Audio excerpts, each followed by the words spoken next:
Hello friends, welcome to our YouTube channel Sharma P study में। So friend, सबसे पहले मैं आपका हाल चाल पूछना चाहूँगा। आप लोग कैसे हैं? I hope you will fine, आप लोग अच्छे होंगे। तो फ्रेंड्स, हम क्लास 10 का सब्जेक्ट मैथ का प्रीवियस ईयर का क्वेश्चन डाल चुके हैं, यानी अपलोड कर चुके हैं यूट्यूब में। अगर आप लोग नहीं देखे होंगे तो कृपया करके देख लीजिए, क्योंकि आपके एग्ज़ाम के लिए बहुत महत्वपूर्ण है। हम जैसे पढ़ते लोग की जो किताबें, हो सकता है पिछला साल का दे देता है क्वेश्चन, फिर अगला पिछले साल का दे देता है, इस तरह से क्वेश्चन को दे देता है ना। हम बिलीव नहीं कर सकते कि यही रहेगा। मतलब हम बता सकता हूँ कि 100% में 50% निश्चित होता है कि इससे क्वेश्चन आ सकता है ना। तो हम मैथ का अपलोड कर चुका हूँ, अगर आप नहीं देखेंगे तो देख लेना।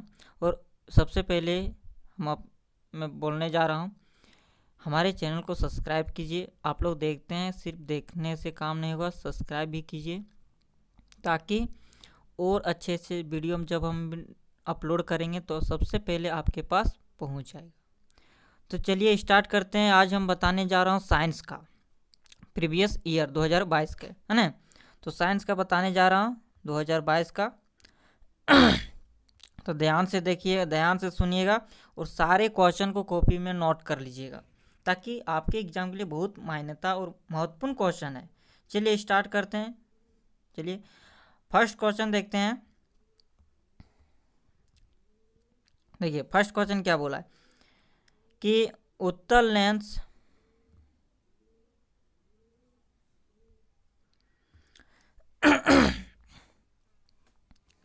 देखिए यहाँ बोला है उत्तल दर्पण द्वारा बना प्रतिबिंब, है ना।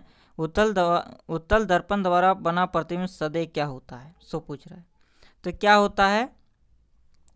तो सदैव जो होता है सीधा रहता है। कैसा? सीधा। याद रखिएगा, उत्तल दर्पण द्वारा, अगर उत्तल दर्पण द्वारा प्रतिबिंब जो बनता है सदैव सीधा और वास्तविक बनता है, लेकिन सीधा भी बनता है ना, सीधा बनता है। करेक्ट आंसर हो जाएगा हमारा चौथा। चलिए नेक्स्ट क्वेश्चन देखते हैं। चलिए दूसरा क्वेश्चन देखते हैं। दूसरा क्वेश्चन क्या बोला है, देखिए गोलीय दर्पण का फोकसांतर, है ना। गोलीय दर्पण का फोकसांतर उसकी वक्रता त्रिज्या का कितना गुना होता है? तो कितना गुना होता है गोलीय दर्पण, है ना। गोलीय दर्पण आप लोग पढ़े होंगे।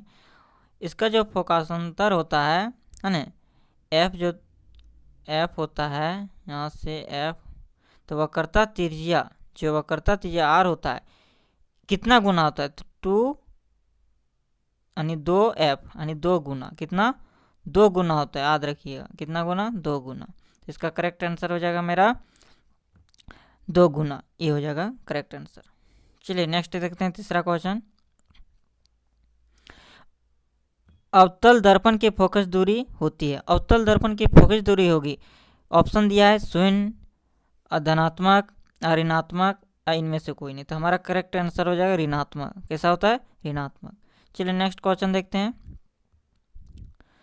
चौथा नंबर में बोला है कि हजामती दर्पण के रूप में किस दर्पण का उपयोग किया जाता है? हजामती मतलब जैसे हम लोग का घर में रहता है और सैलून में हम लोग जाते हैं तो बाल दाढ़ी कमाने के लिए, तो वहाँ जो दर्पण रहता है, किस दर्पण रहता है? यानी ऑप्शन दिया अवतल, उत्तल, समतल, इनमें से कोई नहीं। तो कौन सा दर्पण रहता है? अवतल दर्पण, है ना। करेक्ट आंसर हो जाएगा अवतल। चलिए नेक्स्ट देखते हैं। गोलीय लेंस मुख्यतः कितने प्रकार के होते हैं? देखिए गोलीय लेंस मुख्यतः 2 प्रकार के होता है। एक उत्तल लेंस होता है और एक अवतल लेंस होता है ना। अवतल लेंस, तो यहाँ ऑप्शन दिया है 1 होता है कि 2 होता है कि 3 होता है कि 4 होता है। हमारा करेक्ट आंसर क्या हो जाएगा? 2। कितना होता है? 2।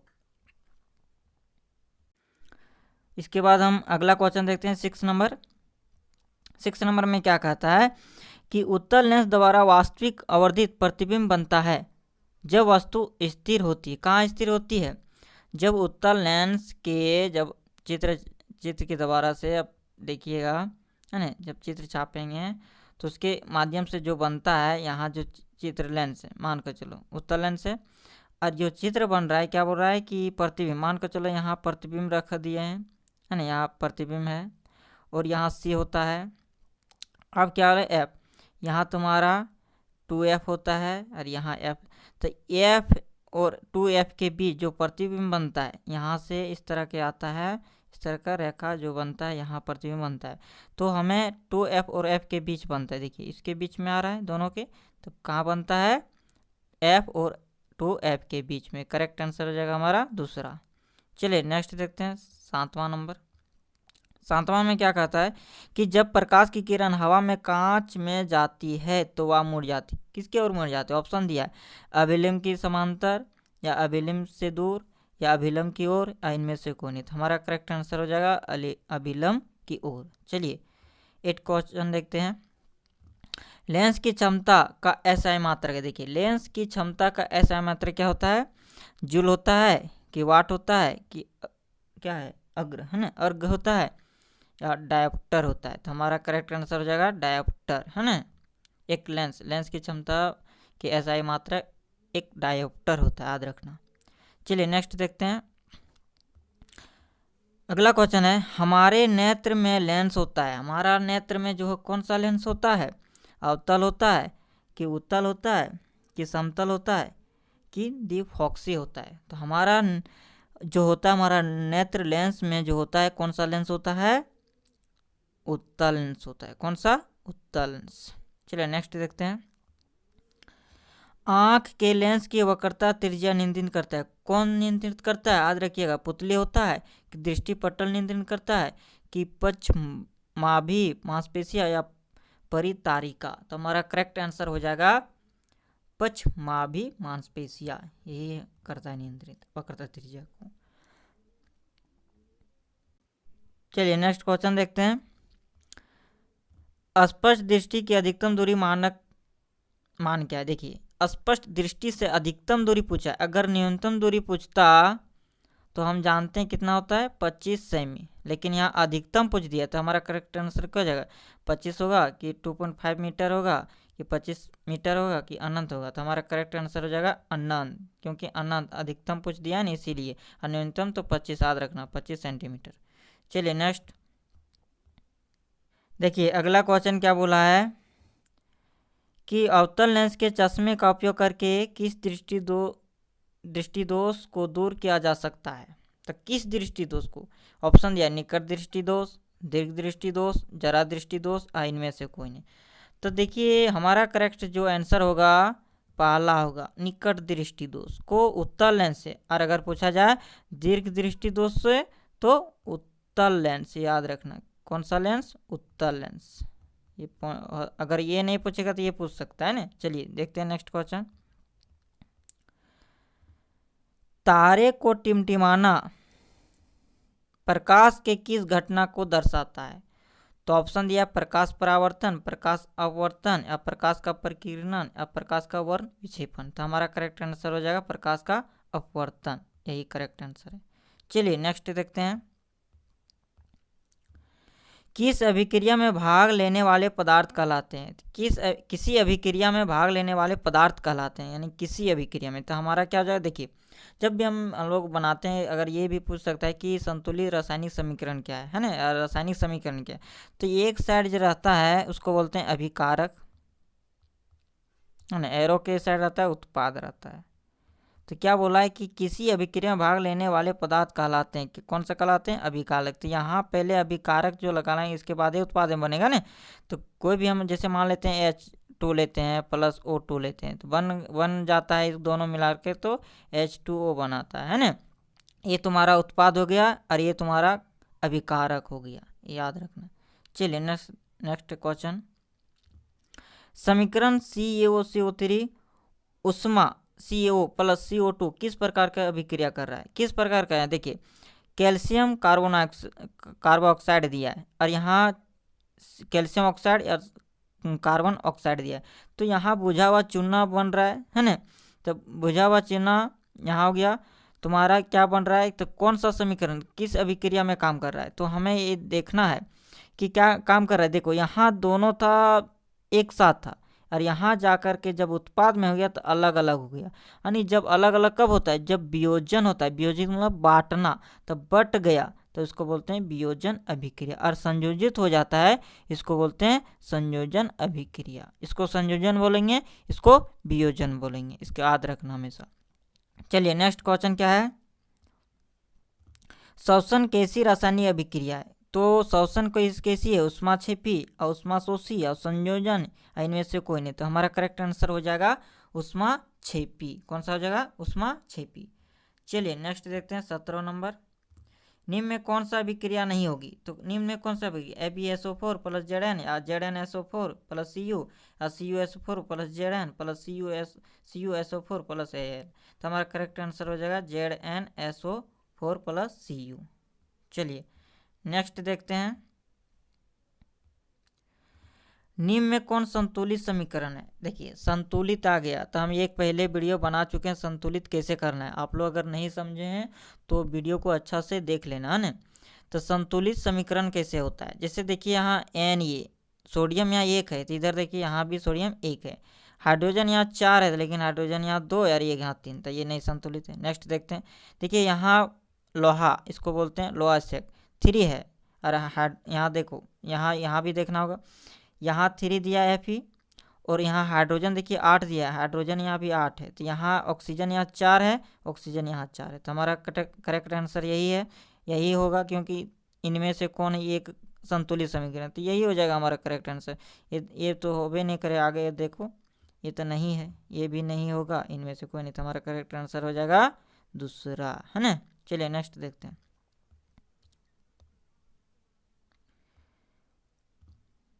अभिक्रिया ZnO प्लस सी एरो Zn प्लस CO में किसका उपचयन होता है। देखिए यहाँ Zn मिल, यहाँ O था, ऑक्सीजन था, लेकिन यहाँ जा करके Zn अलग हो गया और कार्बन मिल गया ऑक्सीजन के साथ। किसका उपचयन हो रहा है, कार्बन का। किसका, कार्बन का। ऑप्शन दिया ZnO CO, लेकिन हमारा करेक्ट आंसर हो जाएगा C, यानी कार्बन हो जाएगा। चलिए नेक्स्ट देखते हैं, कौन सा पदार्थ लाल लिटमस पत्र को नीला कर देता है। तो कौन सा पदार्थ रहता है, अम्ल होगा कि क्षार होगा कि लवण, या इनमें से कोई नहीं। तो हमारा करेक्ट आंसर क्षार ही रहता है, जो लाल लिटमस को नीला कर देता है। नीला लिटमस को लाल कर देता है, अम्ल कर देते हैं, हमेशा याद रखना। चलिए नेक्स्ट, निम्न में कौन दुर्बल अम्ल है ना, निम्न में कौन दुर्बल अम्ल है, तो कौन है बताना है। तो कौन है हमारा HCl, इतना ही है। H2SO4 ये भी नहीं है, HNO3 नहीं है, यहाँ CH3COOH, हमारा करेक्ट आंसर यही हो जाएगा। देखिए हम लोग पढ़े हैं pH वाला स्केल, ये उदासीन होता है 7, और इधर जितना सारा क्षार में रहता है और इधर जितना सारा अम्ल में रहता है। लेकिन ये भी अम्ल 2 प्रकार के, एक प्रबल अम्ल होता है और एक होता है दुर्बल अम्ल। यहाँ भी प्रबल क्षारक, यहाँ भी दुर्बल क्षारक होता है, 2 प्रकार का। चलिए नेक्स्ट देखते हैं, अम्ल के जलीय विलयन में उत्पन्न होता है, क्या उत्पन्न होता है। देखिए H प्लस आयन की सांद्रता बढ़ती है ना, उत्पन्न होता है, H प्लस आयन की सांद्रता उत्पन्न होती है। तो देखिए यहाँ ऑप्शन दिया H plus ion, OH minus और Na प्लस, इनमें से कोई नहीं है ना, ऑप्शन ये नहीं, अलग दूसरा दिया है दूसरा क्या दिया है कि OH माइनस आयन की, तो ये नहीं हो जाएगा ना। तो हमारा करेक्ट आंसर हो जाएगा H प्लस आयन की सांद्रता उत्पन्न होती है। चलिए नेक्स्ट देखते हैं, दही में कौन सा अम्ल पाया जाता है। बहुत अच्छा क्वेश्चन है, सिंपल क्वेश्चन है, तो आप लोग सब जानते होंगे। टार्ट्रिक तो पता है, ये नहीं, फॉर्मिक अम्ल भी नहीं पाया जाता, साइट्रिक अम्ल नहीं पाया जाता। हमारा कौन आंसर हो जाएगा, लैक्टिक अम्ल, लैक्टोबैसिलस। दही में कौन सा अम्ल पाया जाता है, लैक्टोबैसिलस एक जीवाणु पाया जाता है, जिसके कारण से दूध दही बन जाता है। अगर एक दिन रखते हैं, दूसरा दिन में देखते हैं दही बन गया, जम गया, क्योंकि उसमें जीवाणु रहता है, लैक्टोबैसिलस जीवाणु, याद रखिएगा। चलिए नेक्स्ट, अम्लीय विलयन का pH मान होता है। देखिए अम्ल अभी बताएं कि ये स्केल है, pH स्केल इसको बोलते हैं, इस तरह से छाप लेना pH स्केल। यहाँ उदासीन 7 रहता है, इधर सारा क्षार रहता है, बताएं अभी, है ना, इसको बेस भी बोल सकते हैं इंग्लिश में, और ये सारा एसिड रहता है इधर। तो यहाँ क्या बोल रहा है कि अम्लीय विलयन का pH मान होता है, अम्लीय किधर है 7 से कम, इधर कम हो गया और इधर ज़्यादा हो गया। तो कौन होगा आंसर मेरा करेक्ट, क्या होगा 7 से कम। तो हमारा आंसर हो जाएगा 7 से कम। चलिए नेक्स्ट देखते हैं, कौन अधिक क्षारीय है। तो कौन अधिक क्षारीय है, तो देखिए अभी बताए नहीं, 7 से इधर जो रहता है उदासीन, इधर रहता है ज़्यादा, तो इधर 7 से बढ़ते जाता है 8 9 10। तो हमारा यहाँ इनमें से कौन हो जाएगा सबसे ज़्यादा, क्या है छेदो। देखो पीएच स्केल में कहाँ तक रहता है, छेदो तक रहता है, इधर 1 से छेदो तक है ना, 7 में उदासीन रहता है। तो देखिए हमारा आंसर हो जाएगा करेक्ट, पीएच स्केल में 7 रहता है यानी छेदो, यानी कौन अधिक क्षारीय है, तो छेदो हो जाएगा। चलिए नेक्स्ट देखते हैं, विरंजक चूर्ण का रासायनिक सूत्र क्या है। देखिए बहुत अच्छा क्वेश्चन, ये भी पूछा जा सकता है ना, तो पूछ सकता है। तो कौन सा है हमारा करेक्ट आंसर हो जाएगा, CaOC3 होगा कि CaCl2 होगा, CaOCl2 होगा कि CaHCO3 का होल 2। हमारा करेक्ट आंसर हो जाएगा CaOCl2। चलिए इसके बाद नेक्स्ट क्वेश्चन देखते हैं, प्रकाश संश्लेषण में ऑक्सीजन बाहर निकलती है। तो ऑक्सीजन बाहर निकलती कहाँ से निकलती है, जल से कि CO2 से, ग्लूकोज से या पर्णहरित से। तो हमारा करेक्ट आंसर हो जाएगा जल से। नेक्स्ट क्वेश्चन, अनोक्सी शोषण के फलस्वरूप क्या बनता है ना, क्या बनता है।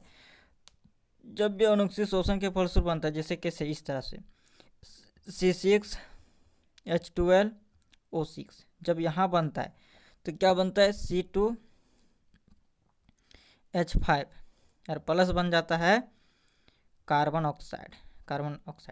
तो हमारा करेक्ट आंसर है, इसको बोलते हैं एथिल अल्कोहल। क्या बोलते हैं, एथिल अल्कोहल। क्या बन रहा है, एथिल अल्कोहल। तो ऑप्शन दिया है ग्लूकोज, एथिल अल्कोहल, ऑक्सीजन, जल। तो हमारा करेक्ट आंसर क्या हो जाएगा, एथिल अल्कोहल। चलिए नेक्स्ट देखते हैं, निम्नलिखित में कौन परजीवी है। देखिए कौन परजीवी पूछ रहा है, तो कौन परजीवी होगा, राइजोबियम या प्लाज्मोडियम या आर्किड या मच्छर। तो करेक्ट आंसर हो जाएगा प्लाज्मोडियम। चलिए नेक्स्ट देखते हैं, रुधिर के तरल भाग को क्या कहा जाता है। तो क्या कहा जाता है, प्लाज्मा, सीरम, लसिका या धमनी। तो करेक्ट आंसर हो जाएगा प्लाज्मा। चलिए नेक्स्ट देखते हैं, मछली के हृदय में कोष्ठों की संख्या कितनी है, 2, 3, 4, केवल 1। तो हमारा करेक्ट आंसर हो जाएगा 2। चलिए नेक्स्ट क्वेश्चन, मनुष्य में भी एक तंत्र का भाग है जो संबंधित है, किससे संबंधित है, पोषण से, शोषण से, उत्सर्जन से, परिवहन से। तो हमारा करेक्ट आंसर हो जाएगा उत्सर्जन से। चलिए नेक्स्ट देखते हैं, मैग्नीशियम पाया जाता है कहाँ पाया जाता है, क्लोरोफिल में, लाल रक्त कण में या वर्ण लवक में या श्वेत रक्त कण में। तो हमारा करेक्ट आंसर हो जाएगा क्लोरोफिल में। चलिए नेक्स्ट देखते हैं 34 नंबर, किसमें मुकुलन विधि द्वारा जनन होता है, अमीबा में, हाइड्रा में, क्या है स्पाइरा गोइरा में या मयूकर में। तो हमारा करेक्ट आंसर हो जाएगा हाइड्रा में मुकुलन होता है ना, हाइड्रा में। चलिए नेक्स्ट देखते हैं, एड्स रोग किसके कारण होता है। एड्स जो होता है किसके कारण, जीवाणु द्वारा, विषाणु द्वारा, फंगस के द्वारा और प्रोटोजोआ के द्वारा। तो होता है विषाणु द्वारा। चलिए नेक्स्ट देखते हैं, पराग कोश में होता है, क्या होता है, बाह्यदल, अंडाशय या अंडप या परागकण। तो हमारा करेक्ट आंसर हो जाएगा परागकण। क्या हो जाएगा, परागकण। चलिए नेक्स्ट देखते हैं, पूर्ण विकसित अंडाशय कहलाता है, जिसे पूर्ण विकसित हो जाता है क्या कहलाता है, फल, बीज, बिंजाड़ या इनमें से कोई नहीं। देखो पूरा हो जाता है जब भी प्रक्रिया तो फल निकलता है, फल बन जाता है, क्या हो जाता है, फल। तक करेक्ट आंसर हो जाएगा फल। चलिए नेक्स्ट देखते हैं, अनवीकरणीय ऊर्जा स्रोत है। तो अनवीकरणीय किसे कहते हैं, जिसे मान लो एक बार जो समाप्त हो जाएगा फिर दोबारा बनने में, क्योंकि ये जो बनता है लाखों करोड़ों साल लग जाता है बनने में, तो उसको बोलते हैं अनवीकरणीय स्रोत या अनवीकरणीय संसाधन कहते हैं। तो पवन क्या है, एक नवीकरणीय है, इसको बार बार बनते रहता है। सूरज भी क्या है, बराबर है। जल क्या है, मिलते रहता है। लेकिन कोयला एक बार खत्म हो जाएगा फिर मिलेगा नहीं मिलेगा, तो ये अनवीकरणीय संसाधन है। चलिए नेक्स्ट क्वेश्चन, सौर ऊर्जा को सीधे विद्युत में बदलने युक्ति क्या कहलाता है? सौर ऊर्जा को सीधे विद्युत में बदलता है तो उसे क्या कहते हैं? सूखा सेल, अनिपो सेल, एवरेडी सेल, तो सौर सेल, तो उसको क्या कहते हैं? सौर सेल। चलिए लास्ट क्वेश्चन है साइंस का, है ना। चलिए क्या बोला है, निम्नलिखित में कौन मुख्यतः जैव गैस का संघटक है ना। तो निम्नलिखित में कौन मुख्यतः जैव गैस का संघटक है? हाइड्रा या मीथेन या एथेन या ब्यूटेन? तो हमारा करेक्ट आंसर हो जाएगा मीथेन। आई होप आप लोग समझ गए होंगे, जितने सारे क्वेश्चन करवाए हैं आप लोग अगर नहीं किए होंगे अगर प्रीवियस ईयर का, तो ये सारे जो अपलोड हम एक किए इसको अच्छे से नोट कर लीजिएगा और एग्ज़ाम अच्छे से मेहनत कीजिए। देखिए वो होता है ना, जो जैसा करता है वैसा भरता है। अगर आप लोग अच्छा मेहनत अभी कीजिएगा तो आपका रिजल्ट भी अच्छा आएगा, इसलिए मेहनत कीजिए और किसी से बहकावे मत आए। अपना जितना सारा पढ़ते रहिए, कोई टाइम पास अभी नहीं, क्योंकि टाइम बचल नहीं है। आप लोग का अगर एग्ज़ाम होगा तो मार्च से स्टार्ट हो जाएगा, याद रखना, मार्च के पहली सप्ताह से हो सकता है, बता रहा हूँ। लेकिन इसलिए आप लोग ध्यान दीजिए पढ़ाई पर, है ना। ठीक है दोस्तों, तब तक के लिए जय हिंद, वंदे मातरम। अगले वीडियो के लिए वेट करें, इसके लिए आपको सब्सक्राइब करना होगा इस चैनल को। Thank you.